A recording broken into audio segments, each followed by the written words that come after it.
I'm not an expert, but my goal was to explore how do we define and make meaningful work practical. And I just wanted to invite folks along on the journey as I explored that. Tim Olaore, I have been watching and listening to your podcast, Mr. Meaningful Work, which is going out, and you recently interviewed Kate from Lately. So that also caught my eye. Tell us about your show. So my show is the late afternoon show in the middle of pandemic times. I was just thinking of some creative ways to talk to interesting people and have fun. And I've always been a fan of the late night shows that we have here with, Jimmy Fallon and Trevor Noah and, Jimmy Kimmel and things like that. And so I've been seeing them do it remotely and virtually and having fun with it. But what I haven't seen in podcasts with professionals and stuff is, them actually just having fun. Like I always just like to have fun. It's cool to see an interesting person, a big name person on a podcast, but we hear them all the time. So I was like, if I can have a different approach, like a late night show where we play a game, we have fun, we have audience engagement, that would be a different take on it. So I created the late afternoon show, which was just my attempt to talk to smart people and get their definitions on the idea of meaningful work. And so we get folks on the show. I do some corny jokes at the beginning. So I have somebody help me put some jokes together about current events and, politics and things like that. And so I tell some jokes, get the audience warmed up, and then we have the guests come on. We have them introduce themselves, and then we play a game with the live audience that's streaming. And so when you saw, we were talking to Kate and we played charades. And so having her act, on the screen was really cool. Yeah. We had previous guests do two truths and a lie, Pictionary. I mean, we had somebody draw and have folks do it. So just a fun little time. And then we talk about what they're doing and what their goals are.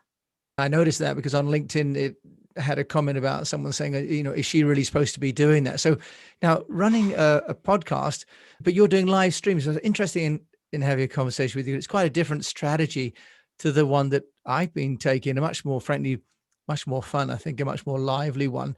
It's not your regular job though, Tim. Is it? What do you do for a living, and why did you get involved in this idea of meaningful work?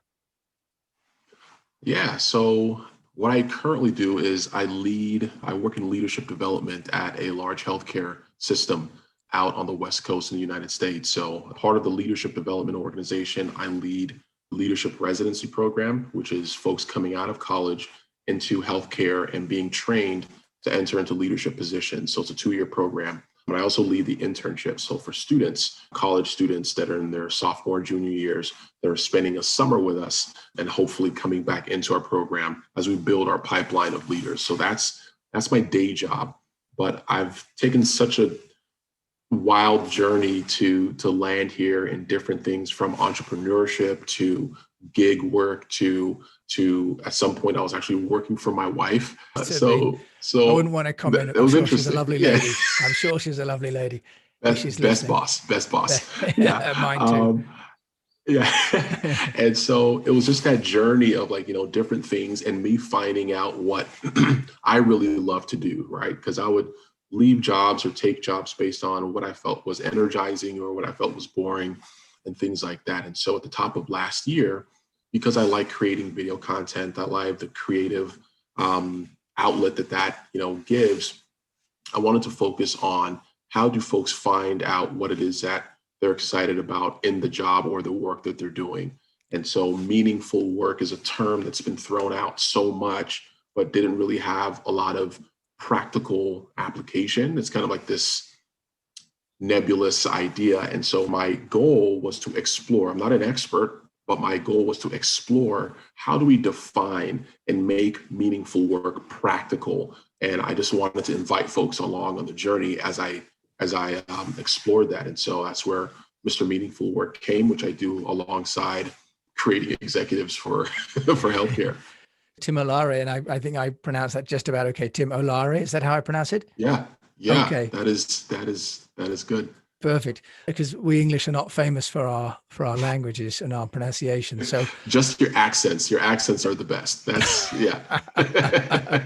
Well, that came for free, luckily, with the passport. So Tim, wonderful. Nice. So this idea of people coming on the journey with you, it's a new way, I think, of treating the podcast, because many people, including me, right, I kind of have this idea with the Speak PR methodology that I've got a skill set that I can share with people. But what I really like about your approach is that you're really reaching out to get people to share with you more. Can you tell us from a practical point of view how you're growing the audience for the Meaningful Work show? Because that's one of the main challenges, isn't it? The concept is lovely. Yeah. Getting people to Yeah. listen, who I'm sure once they've listened will love it. How are you solving Yeah. that problem? Yeah. And I think I'm still in the process of figuring it out and learning and just kind of experimenting. The idea came from, I like meeting people, and I feel like I have the ability to engage and have interviews and conversations. I did sales for a long time. So the ability to just connect with somebody cold and find something that we're connected on and then have a meaningful conversation is a skill that I've been able to practice over the years. And so what I started off with was just inviting my friends, like folks that I knew that had some level of influence, whether they're a micro influencer or a major influencer, and hopping on Instagram Live just to have a conversation. But I also wanted to see what folks were saying at the same time. And so that was the original idea, is to talk to people, and you kind of get two channels of feedback: the person that you're talking to who's helping you learn, and the people that are watching and contributing in the comments or what have you. And so that was a great way to engage with the audience while engaging with the guest. And so I just kind of stuck to that model of a live interview, so you can get live interactions and answer questions and add value in the moment, as opposed to, I think, the traditional way of, a podcast. You record it, you send it out, and then people can download it or send emails or send comments kind of after the fact. And so I wanted to kind of capture that live feedback loop.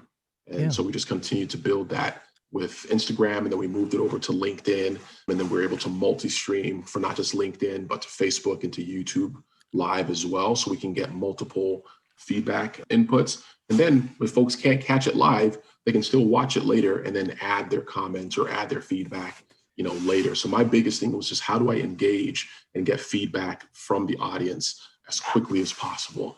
That's really nice, Tim. So are you saying that one can stream to LinkedIn and Facebook and YouTube simultaneously?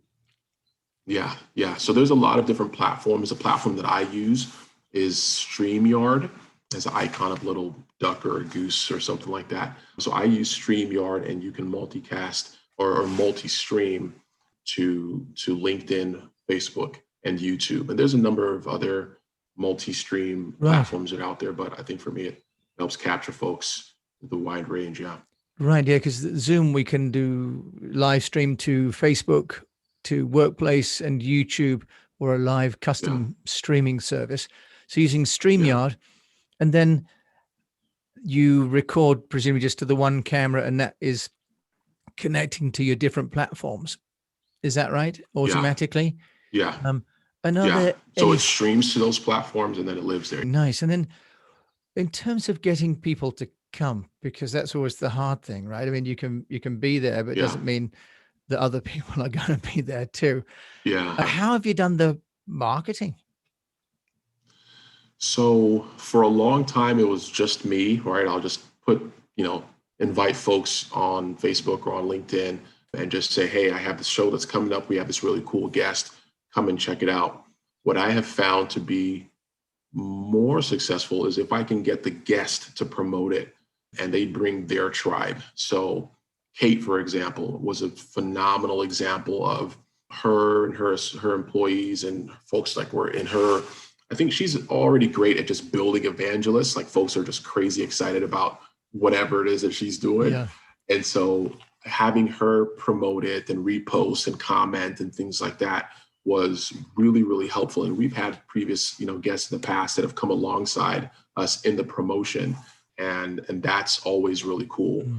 And then what I do is, after the show, I do a recap. I'll do the 3 takeaways for folks that missed it. So we'll do like the highlights, and I'll do a screenshot of maybe the most exciting time of both of us laughing or, whatever, to show folks, oh my gosh, what were they doing, to help them be encouraged to come and check us out next time and see what all the fun and the energy and vibe is about. So getting the folks to promote with and for me, like the guests that are coming on, and then capturing really exciting moments to encourage folks to come for the next ones. And are you sending these out as audio and video, or just all video? So right now it is video, and then in the future we will take all the audio and then put it to an audio only on Spotify and Apple and the other podcast platforms. So, but for right now, it's a video, vodcast. I think that's the new term for a video podcast. That's a vodcast, and then we'll transcribe it to a traditional podcast here in the future. Thank you for sharing. You give me a lot of food for thought, really. I've taken a very conventional podcast, produce it, send it out. It's a rather British middle-aged approach. I say you've got much more West Coast young and trendy approach, which is great. I just wonder what game we should play. Of course, charades doesn't work with audio only. That's the problem. That's funny. And what's it called? Clubhouse. They actually did the Lion King play like completely audio. So folks were acting. And so I think it's an interesting opportunity for folks to, it's like, how do we act out something, whether it's with sounds or with, whatever, to have folks guess what it is. So you might have an opportunity there. Yeah, some impromptu podcast theater. Yeah, exactly. Yeah, that could be really interesting. I think that's the whole idea of new formats, but also about content. Yeah. The meaningful work. What sort of guests then are you looking for? I was reading that one podcaster only takes people on their podcast if they've got a bigger audience than they do, which I can completely understand and applaud from one perspective. But that also means that maybe there'll be people that get left, by the side. How are you finding those people? And is there some kind of piece of work or philosophy that they espouse that gets you excited? Yeah, I'm saying in the early days, as if we've been doing this for a long time. It's only been like 6 months, but in the early days, it was about just kind of getting that reach. So I was looking for folks with big LinkedIn audiences or big Instagram audiences just to kind of get the reach out there. And then we would formulate the conversation to fit what it is that we're doing. So that's still attractive, for us as far as large audiences to help in our reach. So we're looking for business leaders, tech leaders, communication experts and things like that. However, the approach that we're taking this season and what we're going to be doing next season is to get all sorts, because I've been able to define, okay, we're trying to figure out what meaningful work looks like for folks that are still in the journey, right? So they're still in the process. They may not have landed at that, plateau of success, if you would, like, hey, we've reached this point, but they're still figuring it out. So this season, we're going to have folks that are on their way trying to get to the Olympics, folks that are trying to graduate from medical school, folks that are, doing gig work and doing it. So that we will get folks that are kind of like in the process, maybe haven't reached, that, level of success yet. Like we had Jeff Hoffman, who was a previous CEO of Priceline, and he's doing, crazy big things in the global entrepreneurship network. So you have like that kind of huge level influencer. And then you have folk that are, I'm just trying to be a pediatrician, right? And graduate from medical school. What does meaningful work mean to me? Or I'm a high school student trying to swim and qualify for the Olympics. What does meaningful work mean to me? Nice. And so that we can get folks along that range. So we're trying to diversify it a bit and then really kind of fine tune what adds value to our audience as we go through. Tim, that's amazing. I really love as well that you're making an inclusive platform, from big and small, and makes it accessible too, doesn't it, really? In terms of, it's not your day job. I mean, you've got these 3 amazing children you've kindly shared who obviously will want as much of dad as possible, but you do go to work. How has the company that you work for viewed the podcast? Have they been receptive, or do they say, your meaningful work is with us in the daytime? I have been incredibly blessed to work in an organization that embraces, my personal strengths and the nuances of who I am and my creative outlets. And so they have embraced it. In fact, my previous boss, an executive that I used to work with, kind of caught a glimpse of the show, and she was like, Tim, you're doing all this stuff. Like, why aren't you inviting me was like, I didn't know you wanted to. And so she was like, put these on my calendar every week so I can see when you're doing this, even to the point where, in future episodes, I hope to even interview our CEO as a guest on the late afternoon show. And so I think for me, there's a relationship, right? If folks see Tim, Mr. Meaningful Work, as a personality, and they see that I'm associated with Adventist Health, that's the organization that I work with, it would get, I think, especially for generation, millennials and Generation Z, who are already kind of in that gig mindset, entrepreneur, trying to do their own thing, and they see, hey, Tim can work for this organization and he can, build his personal brand. What type of environment do they have in there that is supportive of this, that's empowering of this, and it just makes it easier. I know for me, it makes it easier to recruit, because if I go to a school, I'm not anywhere type to famous, but I could go to a school and folks like, oh, Mr. Meaningful Work, like I saw you on LinkedIn and this and this and that, and it just kind of helps in attracting talent to the organization, and just paints the culture of the organization in a very good light. And I think my organization appreciates that, and they support it. Tim, if there's one last comment, if you had to define what is meaningful work, what would meaningful work be for you, Tim Olaore? So for me, I've gotten a lot of definitions over the last, little bit. The definition that I've liked the most, and I feel like I've been running with for at least the last month or so, is the one that I got from Jeff Hoffman, previous CEO of Priceline. He said, meaningful work is work that is impactful and fulfilling. So you have like that internal fulfillment. Hey, I'm doing something that makes me excited, but there's also external impact. The world is being, benefited as a result of that. So for me, meaningful work is any activity that I'm doing that energizes me, but also adds value to my community in some way. It doesn't have to be huge. It can even be marginal as we're kind of progressing. So impactful and fulfilling for me is the definition of meaningful work. Mr. Meaningful Work, where can people find out more about you? My website, mrmeaningfulwork.com, is the easiest place. And I'm on LinkedIn. Just search for Tim Olaore. And then on Instagram and Twitter, it's just Mr. Meaningful Work. You need to put that in and you'll be able to find me. Same thing on Clubhouse. If folks are using that audio drop-in platform, they can find me on Clubhouse as well. So, and YouTube, Timothy Olaore on YouTube. Perfect. And I'll put it also, of course, in the show notes. Tim, thank you so much for joining me and sharing about your really meaningful work. I've loved it. I appreciate it, James. Thanks for the opportunity. This was fun. It's a lot of fun. So you've been listening to the Speak PR program, where we try and share tools and tips and introduce you to people that are making a difference and using communications to make things better. So until we meet again, I wish you the best of health, a profitable business, and that if you're working, I pray for you that it's meaningful work that you're enjoying during lockdown. Thank you so much for listening.